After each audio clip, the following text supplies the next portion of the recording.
Nakabawi ng kanyang composure, dali-dali siyang lumuhod, ang kanyang ekspresyon ay labis na mapagpakumbaba. Brother, nakapaghugas na po ba kayo ng inyong mga paa? Kukuha po ako ng tubig ngayon din. Pagkasabi nito, yumuko siya at dali-daling lumabas ng reflection cave. Bumalik ka. Nang marinig ang boses ni Yu Shangrong, agad na lumingon at muling lumuhod si Zhu Honghong. Tumutulo ang mga luha sa kanyang mukha habang nagmamakaawa. Second brother, nagkamali po ako. Lumapit si Yu Shangrong sa isang bangkong bato at dahan-dahang umupo, na sinasabi, hindi mo kailangang kabahan, hindi kita sisisihin. Isa pa, ang aking cultivation ay nakatali, ano ang iyong kinatatakutan? Ang kanyang isip ay wala talaga sa mga bagay na ito. Nang dalhin pabalik sa Evil Sky Pavilion ng kanyang master, hindi maiwasan na makaramdam siya ng kaunting kapitan. Tutal, siya ang nakatatandang kapatid, paano siya makikasama sa antas ni Old Eighth? Hindi yun ang nakita ni Zhu Honghong. Seryoso niyang sinampal ng walang awa ang kanyang sariling matabang pisngi, brother, talagang nagkamali po ako. Dahil pakiramdam niya ay hindi pa sapat, ilang beses pa niyang sinampal ang kanyang mukha. Si Zhou Jifeng, sa labas ng kuweba na naririnig ang ingay, ay nagtaka, kaya lumapit siya para tumingin. Ang walang ingat na pagtingin na ito ay nagpatulala sa kanya. Nang marinig ang kanilang pag-uusap, kung hindi pa rin naiintindihan ni Zhou Jifeng, talagang magiging hanggal na siya. Natakot, nahulog siya sa lupa, mabilis na tumayo, at tumakbo patungo sa Evil Sky Pavilion. Bahagyang sumimangot si Yu Shangrong at umiling, tama na. Labis na nagalak si Zhu Honghong, salamat po, second brother, sa inyong kabutihang loob. Sasampalin ko pa po ang aking sarili ng ilang beses para maalala ko ito.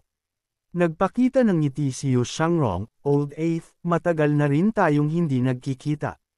Second brother, lagi kayong biglaang lumilitaw, paano ko kayo magkakaroon ng pagkakataong makita? Ngumiti si Yu Shangrong at tumuro sa kabilang bahagi, umupo ka. Hindi nang ahas umupo si Zhu Honghong, komportable naman po akong nakatayo. Nagtanong si Yu Shangrong, dito ka na ba nakatira sa Reflection Cave sa lahat ng oras na ito? Sumagot si Zhu Honghong, oo nga po, tinatanggap ang parusa. Tiningnan siya ni Yu Shangrong, nakadarama ng ibang aura, malapit nang sumulong sa Divine Court Realm. Alam niya na ang cultivation technique ni Zhu Honghong ay mayroon lamang 7 antas, kulang ang mga pangunahing mantra ng huling 2 antas. Kung wala ang mga ito, halos imposible ang pagpasok sa Nascent Divinity Tribulation Realm. Kinamot ni Zhu Honghong ang kanyang ulo, ibinigay po sa akin ng master ang huling 2 pangunahing mantra. Sinabi rin niya, kung matagumpay akong sumulong, maaari akong lumipat sa timog na pavilion. Nang marinig ito, kumunat ang noo ni Yu Shangrong, medyo hindi makapaniwala, ibinigay sa iyo ng master ang mga teknik. Paulit-ulit na tumango si Zhu Honghong, oo nga po. Second brother, bakit po kayo narito sa Evil Sky Pavilion? Hindi direktang sumagot si Yu Shangrong ngunit sandaling sumulyap kay Zhu Honghong. Agad na natarante si Zhu Honghong, buong tapang na itinaas ang kanyang kamay, at sinampal ang kanyang sariling bibig, nagkamali po ako, hindi ba't ito ang pag-ungkat sa hindi dapat banggitin? Hindi bale kay Yu Shangrong at sinabi lamang, malas. Naguluhan si Zhu Honghong, ano pong kinalaman ng inyong pagbabalik sa Evil Sky Pavilion sa malas? Samantala, sa silangang pavilion ng Evil Sky Pavilion, lumapit si Lasho sa mesa at tiningnan ang sinaunang mapa ng balat ng tupa, napansin niyang sa wakas ay nagbago na ito. Bukod sa dating malinaw na Divine Capital at libingan ng espada, isang bagong lokasyon sa hilagang kanlurang sulok ng Yong Province. Ang lumitaw sa pagkakataong ito, na minarkahan ng isang icon ng damo sa mapa.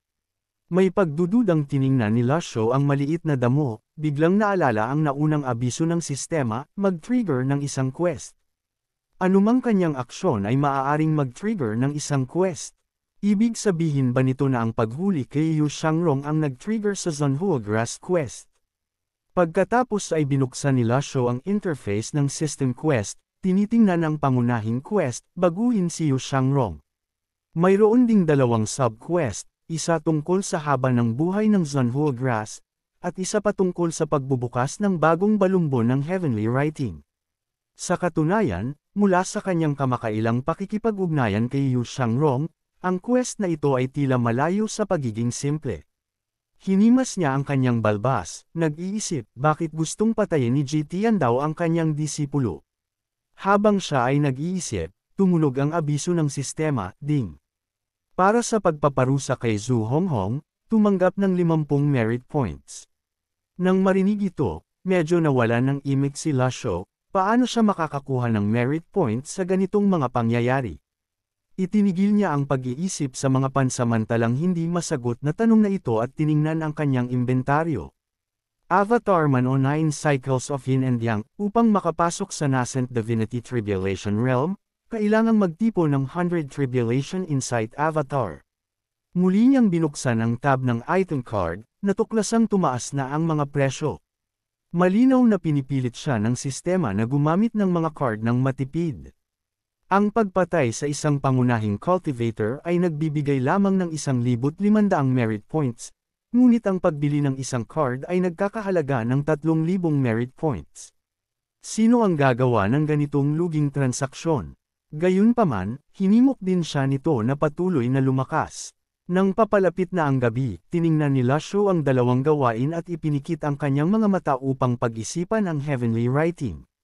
Ayon sa kanyang mga nakaraang pagmumuni-muni, ang isang buong bugzo ng pambihirang kapangyarihan ay maaaring gamitin ng 2 beses para sa Great Supernatural Powers, o sumabog ng mas malaking kapangyarihan ng sabay-sabay. Kung isasama sa isang sandata, ang isang maliit na bahagi ng pambihirang kapangyarihan ay maaari ding nakamamatay. Bukod dito, ang pambihirang kapangyarihan ay maaaring mapanatili sa paglipas ng panahon. Kung muli niyang makakaharap ang 10 Absolute Array, ang pambihirang kapangyarihan ang magiging kanyang pinakamalaking sandigan. Ang mga item card ay magiging pangalawa lamang. Mabilis na lumipas ang oras, at kinabukasan ng umaga, pagkadilat pa lamang ni Lasho ng kanyang mga mata, muling tumunog ang abiso ng sistema, ding. Pagkatapos pag-isipan ng balumbon ng Heavenly Writing naman, ng 200 beses, tumanggap ng isang pagbubukas ng balumbon ng Heavenly Writing. Tumango si Lasho ng may kasiyahan. Ayon sa pattern, bawat 100 pagmumuni-muni ay magbibigay ng isang pagbubukas ng balumbon ng Heavenly Writing. Gayunpaman, sa pagkakataong ito ay tila medyo kuripot, hindi madaling matupad sa pamamagitan lamang ng pagbuklat. Boom! May ingay sa labas. Bago pa makapagtanong si Lasho, may boses na nagsalita, Pavilion Lord, tila sumulong na si 8. Nakuha ko. Tumayo si Lasho at lumabas ng silangang pavilion, nakakaramdam ng kaunting kawalan ng pag-asa, posible kayang ang ganitong uri ng malayang pamamaraan ang nagpapadali sa pagsulong. Matagal nang nasa bundok si Xiaoyu, at pagkatapos niyang bumalik sa Evil Sky Pavilion, hindi ako nagtipid sa paggabay sa kanya, tinulungan ko pa siyang alisin ang panloob na laso ng lamig. Sa logika, sa gayong kilalang guro na gumagabay sa kanya, dapat mas mabilis ang kanyang pagsulong, ngunit naunahan siya ni Old 8. Samantala, sa loob ng Reflection Cave, tuwang-tuwang tiningnan ni Zhu Honghong ang hubad na Golden Lotus, na tila lubhang nakalulugod. Salamat po sa inyong patnubay, second brother. Bahagyang ngumiti si Yu Shangrong, maganda naman talaga ang iyong talento noon pa man. Maaaring mali ang nakaraang teknik, ngunit nakatulong din ito sa iyo na mag-imbak ng maraming primal energy. Malaking tulong ang Precious Zen Robe. Patuloy na bumibilib si Zhu Honghong, second brother, sa aking paningin, kayo ang pinakamalakas. Sumulyap sa kanya si Yu Shangrong, ganoon ba? Nahihiyang ngumiti si Zhu Honghong, si Old 8 dito ay nagsasabi lamang ng totoo, mula sa puso. Second brother, huwag niyo po akong pagtawanan, sa talino kong ito. Nang akmang magpapatuloy siya sa pagbibiro, biglang narinig ang boses ni Duan Musheng mula sa labas, Duan Musheng, bumabati sa second brother. Kasabay nito, sa ilalim ng chismis ni Pan Zong, ang mga tao mula sa Evil Sky Pavilion ay nagtipon din ng may pag-uusi sa malapit sa Reflection Cave upang manood. Si Duan Xing, bilang isang panauhin, ay nanood lamang mula sa malayo. Para sa gayong kahangahangang henyo sa paggamit ng espada, halos imposible na hindi maging mausisa. Kara-rating pa lamang nila at nagkataong nakita nila si Duan Musheng na dumarating sa harap ng Reflection Cave upang magbigay ng kanyang respeto. Ngumiting bati si Yu Shangrong, third junior brother, pareho ka pa rin. Yumuko si Duan Musheng nang marinig ko mula kay Panzong na nahuli si second brother ng master at dinala sa Reflection Cave. Paano ako, bilang isang junior brother, hindi pupunta para bumisita? May bahid ng kahulugan ang kanyang mga salita. Sa panlabas ay magalang, ngunit may bahagyang mapanuksong tono. Hindi kalayuan, narinig ito ni Panzong at Nenas na tumapak sa lupa, ganoon ba talaga ako kadali? Magandang loob ko nang ipinaalam sa lahat, paano ito nabaluktot nang umabot kay third brother. Tiningnan siya ni Panlit Ian, medyo dismayado, ano ang iyong kinatatakutan? Walang kumpiyansang bamulong si Panzong, Old Pan, ito si second brother. Tumango si Panlit Ian, alam ko. Hindi ka ba natatakot kahit kaunti? Ang matakot, ay hindi angkop na salita, ngunit sino ang hindi magkakaroon ng respeto sa malakas? Nang marinig ito, nawalan ng imek si Panzong, ginagawa mong marangal ang takot, kakaiba ka talaga. Sa pag-iisip nito, si Panlit Ian, na naglakbay ng malayo at nakaranas ng hindi mabilang na sitwasyon sa pagitan ng buhay at kamatayan, maging ang pagpasok sa Blackwood Forest, ay nagsabing hindi siya natatakot, at iyon ay talagang makatwiran.